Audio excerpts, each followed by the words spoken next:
talk about gross rent multiplier. In this video, we have seller Sam, who is renting his property for $2,200 a month. $2,200.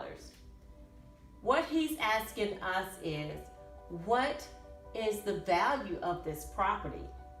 I'm renting it for $2,200, but I want to find out what the value is.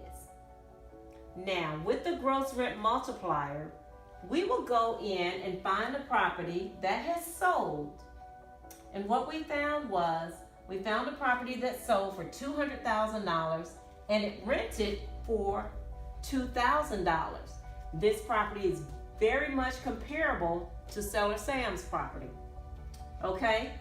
So, what we're going to do is, we're going to take $200,000, the sold price, and we will divide it by the rent amount of $2,000. Again, this is the comparable property. Okay? So what we will get is a $100 gross rent multiplier. We will get a 100 GRM. Now that we have a GRM, we're going to take seller Sam's rent, which is $2,200, multiply it by our GRM, which should get us $220,000. This is going to be the value for seller Sam's property.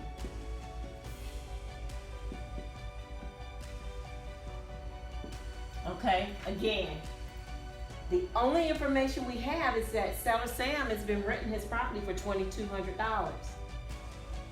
When we look closer, we found a property that's very similar to his. What we found is it sold for $200,000 and it also rented for $2,000 a month. Okay, so before it was sold, it was being rented for $2,000. What we need to find is the gross rent multiplier. So we're going to take the sold amount and we're going to divide it by the rent amount. That's going to give us our gross rent multiplier, which is 100. We're going to take seller Sam's rent, which is $2,200, times our gross rent multiplier of 100, and that's going to give us $220,000 value for seller Sam's house. Okay, so we have our rent times our GRM. Okay, so in this formula we're doing division, and then we're going to come back through and multiply. Gross rent multiplier. We're determining value. This is a value question. We're asked, what is the value based on rent amount? Okay?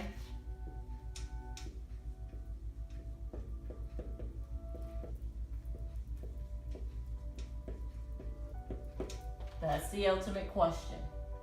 What is the value? All right, so again, that's gross rent multiplier, and I will see you in the next video.